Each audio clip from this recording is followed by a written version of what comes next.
In this video, we will talk about AI Builder administration and security as lesson 3 in module 6 AI Builder in PowerApps. Let me first list the lesson outlines.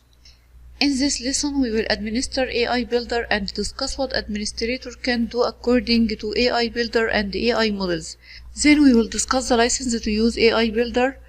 At the end of this lesson, we will have a demo to administer AI Builder in PowerApps. AI Builder administration. You can use the PowerApps Admin Center to manage the setting of the AI Builder. The availability of AI Builder is dependent on your region, as your AI model is deployed in the region that hosts the environment. Actually, some AI Builder features are released and others are remain in preview release status, and all appear on the build page, so administrators can control whether users have access to preview feature or not, so they can enable and disable AI Builder preview models. The environment makers can use the AI Builder to create the different AI models. The Dataverse users can access data by using the models embedded in PowerApps. So you can create your model and embed this model in the PowerApps app. Now the administrators and the system customizers can access all AI models that created in the environment. Also, administrators can create security rules for the different privileges and assign them to users. For example, they can restrict sharing AI models for admins only.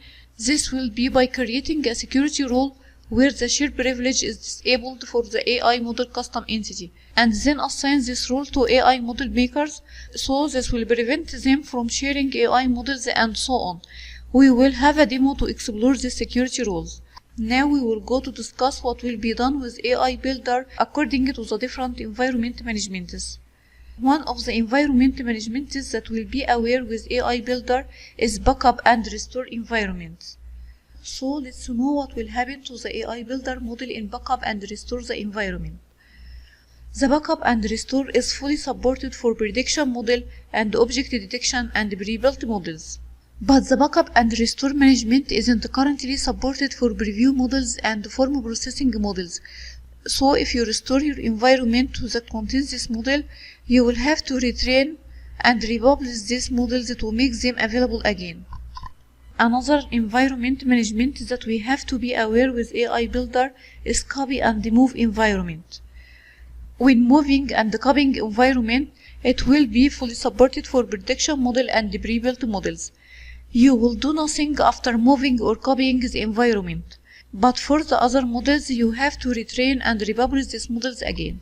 This is the environment management that we have to take aware when they containing AI models. Then what about the license of using AI Builder?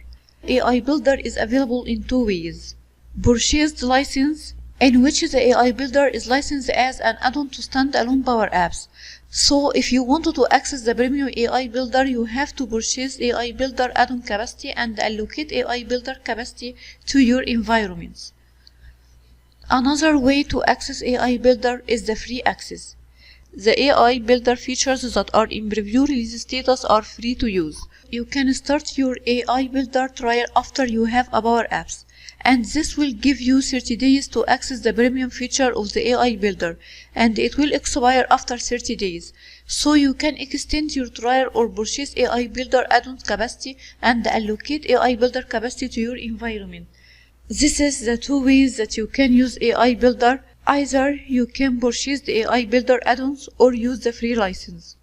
Now we will go for a demo to administer AI Builder. In this demo, we will learn how to administer AI Builder in PowerApps.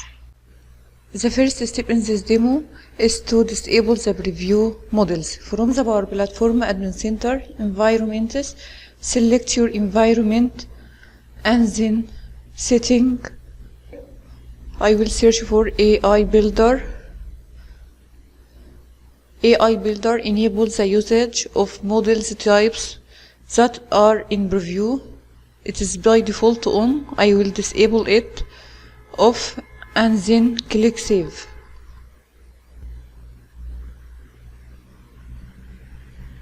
Now we disable the users from creating models that are in preview status.